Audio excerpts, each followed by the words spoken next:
Welcome to Red Tech Channel, a new way to learn। तो आज हम MP group 5 radiographer से related previous year question के बारे में डिस्कस करेंगे विद सॉल्यूशन। ये हमारा जो है पार्ट 5 है। Please watch the previous video before watching this. The link is given in the description. So let's begin. Question number 61।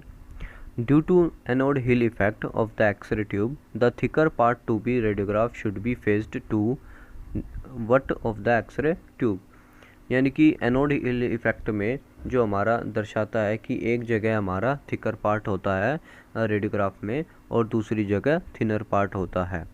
तो इसमें हमें पूछा गया क्वेश्चन में कि थिकर पार्ट हमें बताना है कि जो ज़्यादा ही मोटा हिस्सा है वो कौन सा है।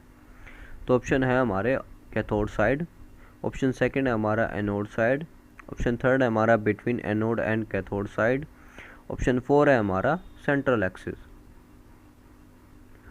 तो जैसा कि आपको पता है जो हमारा एनोड हील इफेक्ट है वो दर्शाता है कि एक साइड हमारा थिकर पार्ट है और एक साइड हमारा थिनर पार्ट है, यानी कि इंटेंसिटी ऑफ द एक्सरे है वो एक जगह कम होती है एक जगह ज़्यादा। तो ज़्यादा पूछा है तो हमारा कैथोड साइड जो है वो ज़्यादा होती है। तो इसमें राइट आंसर है हमारा ऑप्शन नंबर 1 यानी कि cathode side. Question number 62। SI unit of energy यानी कि ऊर्जा का एसआई मात्रक बताना है। ऑप्शन है हमारा जूल, ऑप्शन सेकंड है हमारा जूल पर सेकंड, ऑप्शन थर्ड है हमारा न्यूटन एंड ऑप्शन 4 है हमारा रोंजन। तो राइट आंसर है इसका हमारा ऑप्शन नंबर 1 यानी कि जूल। जूल इसकी एसआई यूनिट है एनर्जी की। Question number 63। Electric motor is a device that converse यानी कि इलेक्ट्रिक मोटर जो है वो क्या परिवर्तित करती है, क्या कन्वर्ट करती है, वह एक जो उपकरण है वो क्या करती है। तो आपको नाम से ही पता चल जाना चाहिए। तो ऑप्शन है हमारे ऑप्शन 1 है हमारा electric energy to mechanical energy यानी कि विद्युत एनर्जी ऊर्जा से यांत्रिक ऊर्जा। ऑप्शन सेकंड है हमारा mechanical energy to electrical energy, यांत्रिक ऊर्जा से विद्युत ऊर्जा। ऑप्शन थर्ड है हमारा magnetic field to electric energy, विद्युत ऊर्जा के लिए चुंबकीय क्षेत्र। ऑप्शन 4 है हमारा electrical energy to magnetic field यानी कि विद्युत ऊर्जा से चुंबकीय क्षेत्र। तो आपको नाम से ही पता चल रहा है हमारा इलेक्ट्रिक मोटर है बेसिकली। तो इसमें राइट आंसर होगा हमारा ऑप्शन नंबर 1 यानी कि electric motor to mechanical energy. ये हमारा इसका सही आंसर होगा। Question number 64। The cassette back is lined with lead is to avoid the यानी कि जो कैसेट के पीछे का हिस्सा होता है, पिछला हिस्सा, वो हमारा लेड की कोटिंग होती है, उसमें लेड लगा होता है, लेड की लाइनिंग होती है, वह किस वजह से होती है या किस चीज़ से बचने के लिए होती है। तो ऑप्शन है हमारे ऑप्शन 1 एंटरिंग ऑफ लाइट यानी कि प्रकाश का प्रवेश, ऑप्शन सेकंड है हमारा लीकेज रेडिएशन रिसाव विकीकरण, और ऑप्शन 3 है हमारा leakage of light from intensifying screen Tej screen से प्रकाश का रिसाव, या ऑप्शन 4 है हमारा बैक स्कैटर ऑफ रेडिएशन यानी कि विकिरण का पश्चात प्रकीर्णन। तो कैसेट का जो हमारा बैक वाला हिस्सा होता है वो हमारा बेसिकली रेडिएशन को बेसिकली बैक स्कैटर होने के लिए बचाता है, इसलिए उसमें लेड लगाया जाता है। तो ऑप्शन 4 इसका राइट आंसर है back scattering of radiation. Question number 65। Which of the following chemical function as the sensing material of in a thermoluminescent dosimeter. तो कौन सा ऐसा केमिकल है जो एक तरह से सेंसिंग का काम करता है थर्मोल्यूमिनेसेंट डोजीमीटर में, संवेदन सामग्री के रूप में कार्य करता है, जो वो हमें बताया ना। ऑप्शन 1 है हमारा सोडियम आयोडाइड, ऑप्शन सेकंड है हमारा लिथियम फ्लोराइड, ऑप्शन 3 है हमारा कैल्शियम टंगस्टेट, ऑप्शन 4 है हमारा बेरियम सल्फेट। तो टीएलडी के ऊपर यानी कि थर्मोल्यूमिनेसेंट डोजीमीटर के ऊपर मैंने डेडिकेटेड वीडियो बनाई है, आप जाके देख सकते हैं रेडियोग्राफिक टेक्निक की सेक्शन में, प्लेलिस्ट में जाके आप देख सकते हैं। तो राइट आंसर है हमारा ऑप्शन नंबर 3 यानी कि कैल्शियम टंगस्टेट इसका सही आंसर है, वो हमारा केमिकल फंक्शन के तौर पे काम करता है। Question number 66, what is the movement of the body part away from the main axis of the body और away from the mid sagittal plane in a lateral direction. तो कौन सा ऐसा मूवमेंट है जो हमारा शरीर के दूर यानी कि अवे फ्रॉम द बॉडी यानी कि जो middle part of the body है, क्योंकि इसने एक्सिस बोला है तो मिड जो पार्ट है, बीच का हिस्सा है, उससे जो दूर ले जाता है वह हमें बताना है। तो ये मूवमेंट का बेसिकली क्वेश्चन है। एनाटॉमी सेक्शन में आप देख सकते हैं जाके, मैंने हर एक मूवमेंट को अच्छे से डिस्कस किया है अगर आपको डिटेल में जानना है तो। ऑप्शन है इसके हमारे, ऑप्शन 1 है हमारा एबडक्शन, ऑप्शन 2 है हमारा एडक्शन, ऑप्शन 3 है हमारा एक्सटेंशन एंड ऑप्शन 4 है हमारा रोटेशन। तो इसमें मिड सैजिटल जो प्लेन है उसके लेटरल डायरेक्शन में कहा है, तो इसका सही आंसर होगा हमारा ऑप्शन नंबर 1 यानी कि एबडक्शन। अब मैंने इसमें डिस्कस किया था डिटेल में कि जो एबडक्शन है और एडक्शन है, एडक्शन मतलब होता है ऐड करना, यानी कि जो हमारा बॉडी का हिस्सा कोई भी दूर है उसको हम अगर पास लाएंगे तो वो एडक्शन कहलाएगा। अगर हम किसी बॉडी पार्ट को दूर ले जाएंगे यानी कि उसको अवे फ्रॉम द बॉडी ले जाएंगे तो उसको एबडक्शन कहेंगे। तो राइट आंसर है हमारा एबडक्शन। ये आपको याद रखने के लिए मैंने बताया था, उस वीडियो में आप देख सकते हैं डिटेल में। Question number 67, the intensity of x-ray is directly proportional to the product of the what and what. तो एक्सरे की जो इंटेंसिटी है वो डायरेक्टली प्रोपोर्शनल किस किस के है ये हमें बताना है। ये हमारा बेसिकली इनवर्स स्क्वायर लॉ से आया हुआ क्वेश्चन है। इसमें इसने थोड़ा सा ट्रिकी क्वेश्चन किया है कि इन्वर्सली प्रोपोर्शनल ना पूछ के डायरेक्टली प्रोपोर्शनल पूछा है। डायरेक्टली प्रोपोर्शनल का मतलब होता है कि कोई चीज़ अगर एक चीज़ बढ़ती है तो दूसरी चीज़ भी बढ़ेगी।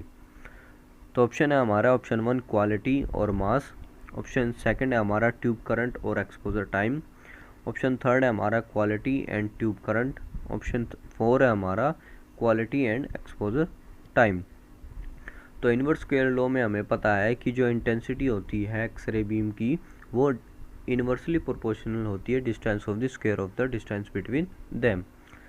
यानी कि अगर इंटेंसिटी हमें अगर ज़्यादा रखनी है तो हमें डिस्टेंस उस हिसाब से कम रखना होगा, और अगर डिस्टेंस ज़्यादा रखोगे तो इंटेंसिटी हमारी कम होगी। ये हमारा इनवर्स स्क्वायर लॉ दर्शाता है। बट इसमें हमें डायरेक्टली प्रोपोर्शनल बताना है। तो इन ऑप्शंस में से आप देख सकते हैं, अगर हमारी जो एक्सरे की इंटेंसिटी हमें बढ़ानी है तो उसका ट्यूब करंट भी बढ़ाना होगा और जिससे हमारा एक्सपोजर टाइम भी बढ़ेगा। तो राइट आंसर है हमारा ऑप्शन नंबर 2 यानी कि ट्यूब करंट और एक्सपोजर टाइम। तो आपको बात होगा कुछ चीज़ों का ध्यान रखना है, डिटेल में आपको जानना है तो मैंने ये डिस्कस किया है first year model test paper में, आप देख सकते हैं प्लेलिस्ट सेक्शन में जाके। Question number 68, the force of attraction और repulsion between two magnetic poles varies directly as the what of the poles and what between them. तो जो कोई भी एक फोर्स है वो रिपेल कर रहा है दो मैग्नेटिक पोल्स को डायरेक्टली, तो उसको हम क्या कहेंगे, उनके बिटवीन देम भी। तो ऑप्शन है हमारा हीट और स्ट्रेंथ, ऑप्शन 2 है हमारा हीट और डिस्टेंस, ऑप्शन 3 है हमारा स्ट्रेंथ और डिस्टेंस, ऑप्शन 4 है हमारा स्ट्रेंथ और ब्रेकिंग।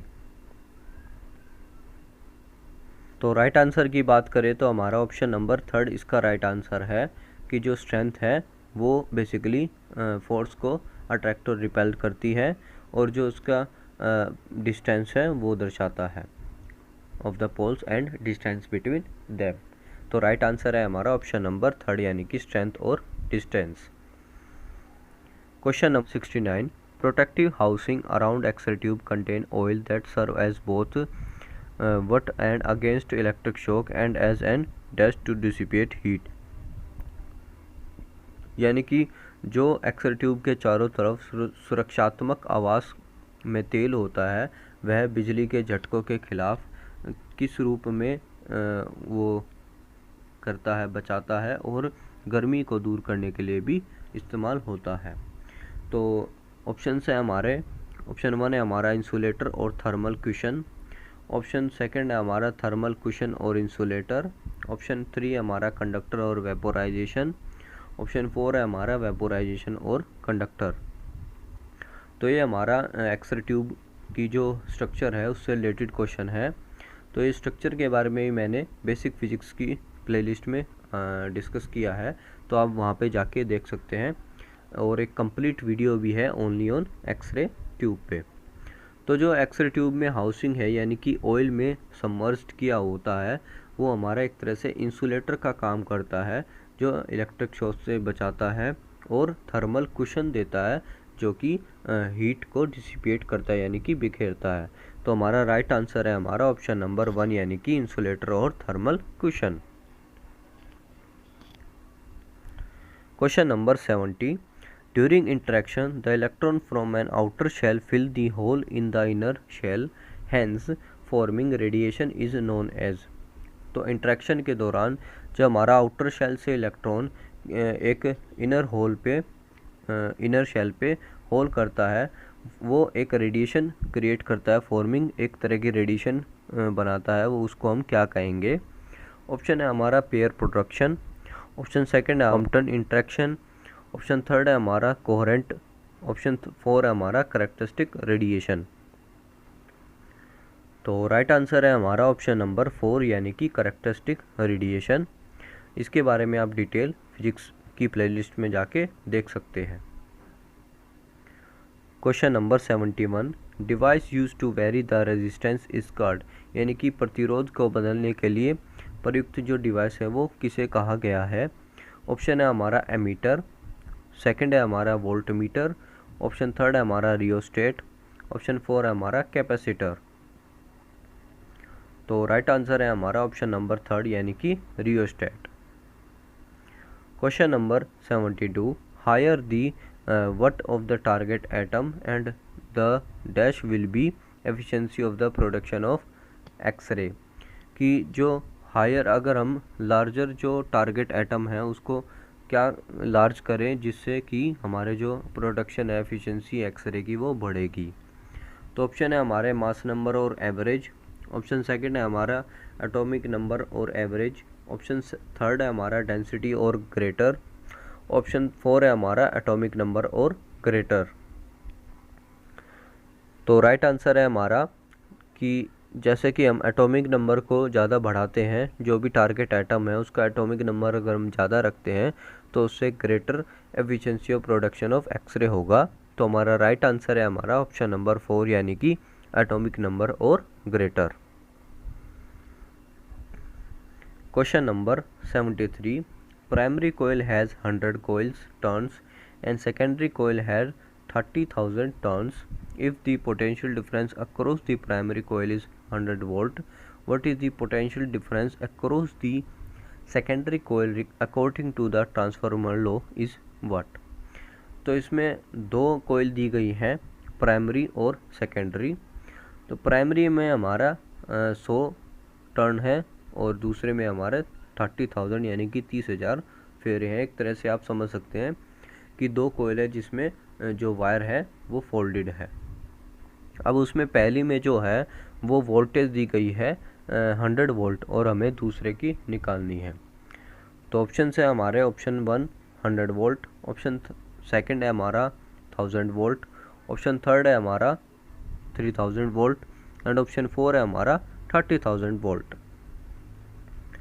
तो जैसा कि आप देख सकते हैं, हालांकि इसमें गिवन है कि जो हमारे 100 वोल्ट हैं तो हमारा 100 वोल्टेज इसका जो है पोटेंशियल डिफरेंस गिवन है। तो इसमें नॉर्मली एक फॉर्मूला होता है कि पोटेंशियल डिफरेंस प्राइमरी अपॉन में पोटेंशियल डिफरेंस अपॉन में सेकेंडरी, और जो हमारे नंबर ऑफ टर्न्स प्राइमरी है और सेकेंडरी है उसके नीचे आते हैं। तो अगर उसमें हम कैलकुलेट करेंगे तो इसमें हमारा जो आंसर आएगा वो हमारा आएगा कि 100 जो कोइल्स है वो 300 कोइल्स इनटू में बेसिकली हमारे 100, तो इसमें 30,000 वोल्ट इसका जो है राइट आंसर आएगा। ऑप्शन नंबर 4 इसका जो है राइट आंसर है 30। Question number 74, what is made up of collagen fibre which provide strength and elasticity and holds two bond and prevent their dislocation, यानी कि कौन सी ऐसी जो फाइबर है जो कोलाजन फाइबर का बना होता है, जिसमें इतनी शक्ति होती है कि वो इलास्टिसिटी यानी कि लोच प्रदान करता है और दो हड्डियों को बेसिकली जोड़े रखता है, डिसलोकेशन यानी कि उनको अव्यवस्थित होने से रोकता है। तो ऑप्शन है हमारे option 1 synovial membrane, option second है हमारा साइनोवियल जॉइंट, ऑप्शन थर्ड है हमारा फाइब्रस कैप्सूल एंड ऑप्शन 4 है हमारा synovial fluid.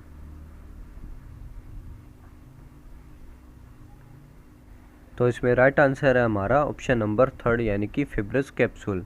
Fibrous capsule basically दो जो बोन है हड्डियों को वो जोड़े रखता है। Question number 75, choose the appropriate example for super conducting material. Again हमारा ये एमआरआई से रिलेटेड क्वेश्चन है। एमआरआई से जितने भी क्वेश्चन पूछे गए हैं वो बेसिक जो थ्योरी है उसके बेसिस पे किए पूछे गए हैं। तो आप एमआरआई की प्लेलिस्ट में जाके आपको जो बेसिक्स जो है एमआरआई का थ्योरी का वो आप देख सकते हैं और उसको अच्छे से रिवाइज कर सकते हैं। ऑप्शन 1 है हमारा रबर, ऑप्शन सेकंड है हमारा ग्लास, ऑप्शन थर्ड है हमारा सिलिकॉन, ऑप्शन 4 है हमारा टाइटेनियम। तो राइट आंसर है हमारा ऑप्शन नंबर 4 यानी कि टाइटेनियम। टाइटेनियम बेसिकली एक तरह से सुपर कंडक्टिंग मटेरियल होता है, यूज़ किया जाता है एमआरआई में। तो इसके बारे में अगर आपको डिटेल वीडियो जाननी है तो आप एमआरआई की प्लेलिस्ट में जाके देख सकते हैं। अगर आपने एमआरआई की प्लेलिस्ट से जाके जो बेसिक्स की जो थ्योरेटिकल जो मैंने वीडियोस ऑलरेडी अपलोडेड कर रखी है, अगर उनको आप रिवाइज करेंगे तो आप इजीली एमआरआई से रिलेटेड बेसिक क्वेश्चंस को इजीली आंसर कर सकते हैं। आपको किसी भी बुक की आवश्यकता नहीं पड़ेगी। तो ये थे हमारे 15 एमसीक्यू क्वेश्चन जो हमारे पार्ट 5 से रिलेटेड थे। I hope you clear out all the points. So that's all for this video. Do subscribe if you like and thanks for watching. जय हिंद, जय भारत।